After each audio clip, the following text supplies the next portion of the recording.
Waalaikumsalam warahmatullahi wabarakatuh.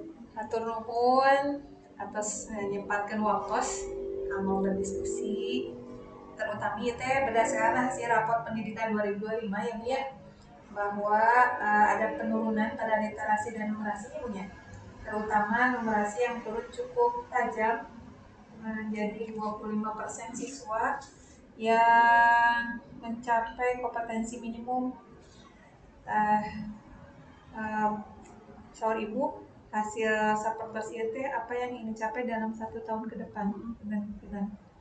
Yang ingin dicapai dalam 1 tahun ke depan tentunya meningkatkan ya literasi dan numerasi. Maka di awal pembelajaran juga dari analisis rapot pendidikan sebelumnya itu pun juga sama sebenarnya. Maka di awal itu kita ada program untuk membaca sebelum belajar dulu bersama-sama gitu. Walaupun memang dalam implementasinya tentu tidak 100% seperti yang diharapkan gitu ya. 2 bulan pertama mungkin program itu tuh di bulan Agustus sampai September itu berjalan dengan baik.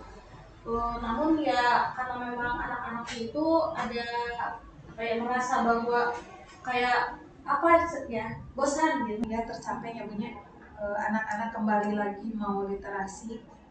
Kira-kira dampak apa yang paling berarti bagi sekolah?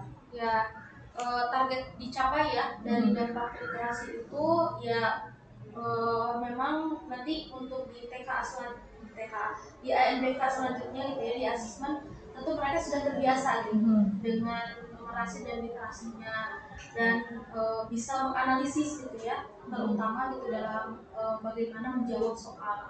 Kalau kemarin mungkin karena yang turunnya minat bacanya mungkin yang rendah, jadi ketika membaca itu ya udahlah ya kalau bahasa Sundanya saka ingat gitu ya, kayak gitu. Signifikan ya kemarin itu juga bukan kualitas pembelajaran, metode pembelajaran mungkin ya dari setiap, bukan hanya guru matematika gitu kalau yang saya rasa gitu, tapi kan si literasi dan numerasi juga ada di semua pelajarannya Bu ya. Nah kayaknya metode pembelajarannya itu masih monoton gitu ya di antara gurunya, dan kualitas pembelajaran pun ya pada akhirnya gitu mempengaruhi gitu. Kira-kira Bu, apa hambatan para guru ketika menerapkan pembelajaran numerasi kontekstual atau juga literasi di dalam pembelajaran ini? Jadi yang saya yang itu suka curhat guru itu ini kan kalau numerasi itu harus ada teks dulu semua gitu, dia mempersiapkan gitu. Nah si gurunya itu kadang suka bukan malas kurang perencanaan gitu. Padahal kan sudah disediakannya apa saja sih buku gitu yang memang bisa digunakan sebenarnya gitu fasilitasnya. Tapi kadang di sana gitu. Belum lagi mungkin karena anak-anaknya kan masuk nih jam 8 gitu, tiba-tiba datangnya setengah 9 gitu. Kadang-kadang kan sudah merancang dari awal gitu kan, si anak-anaknya gitu kayak kerjasama dengan anaknya juga kurang. Kayaknya itu gitu, motivasi belajar anak-anak tuh masih rendah. Berarti PR kita adalah bagaimana caranya meningkatkan motivasi belajar siswa ya Bu ya. Kemudian sebetulnya bisa juga dari hal-hal atau penugasan tadi ya Bu ya. Anak ditugaskan untuk mencari soal-soal numerasi atau literasi, kemudian nanti dibicarakan di kelas gitu ya. Sehingga mudah-mudahan dengan penugasan itu mereka mau tidak mau jadi berliterasi, mereka juga jadi bernumerasi sebetulnya ya. Jadi gurunya tidak capek juga, karena kan kita lebih menyesuaikan dengan kebutuhan siswa ya. Ketika kita sudah menyiapkan siswanya belum merasa butuh, jadi kita yang gondok gitu ya. Tapi mungkin dengan cara melibatkan mereka, nah dengan penugasan tadi, waktu sih bukan harusnya dengan penugasan mereka lebih aktif dan lebih mandiri, dan ternyata di rapot pendidikan teh kemandirian siswa memang bagus. Janten paling penting tiasa dimanfaatkan Bu, kamu meningkatkan literasi dengan pelibatan siswa. Dulu kantor nasihat tugas. Carilah soal numerasi yang berkaitan dengan pelajaran IPA, dengan pelajaran sosiologi apa itu biasa sama pesiku. Jangan kan anaknya tertantang. Atau tiasa oge dilebetkeun karena Google Drive atau nanti Padlet. Setelah membaca tolong memasukkan ke sana, tapi ayah menceritakan di depan gitu. Rewardnya tidak usah membuat Padlet atau nanti ngetik karena Google atau nyerah kita mah banget badai tulis tangan enggak. Pokoknya keterlibatan anak ya pertama ya. Jika ibu memiliki seluruh sumber daya yang dibutuhkan, strategi apa yang akan dilakukan terlebih dahulu? Pertama, menyusun ya kurikulum ya yang berbasis tadi bagaimana si kurikulum ini sesuai dengan kebutuhan siswa. Terus semua pelajaran itu ya tadi ya harus ada numerasi literasinya itu ditingkatkan ya. Di kurikulumnya. Terus seperti yang kemarin juga kita sudah ini ya apa yang sudah dibicarakan disampaikan juga, kurikulumnya itu banyak lebih berbasis project, pembelajaran berbasis project. Nah itu juga kan ada ya literasi numerasi gitu. Terus setelah itu dan tentunya tim kurikulum ini gak semua guru ya gitu. Dan gak bakal semua guru gitu. Pasti ada tim gitu ya sekitar 1-3 gitu. Ini sedang direncanakan 1-3 orang untuk menyusun kurikulumnya. Yang kedua diterapkannya itu mau ada siswa banyak atau mungkin sedikit. Nah kurikulumnya itu sama gitu ya berbasis project tadi yang disesuaikan juga dengan tema-tema yang berkaitan juga dengan mata pelajaran masing-masing, dimasukkan juga simulasi selnya, social learningnya kan gitu. Dan literasi numerasinya ada gitu, jadi kayak analisis soal kan itu kan gitu literasinya.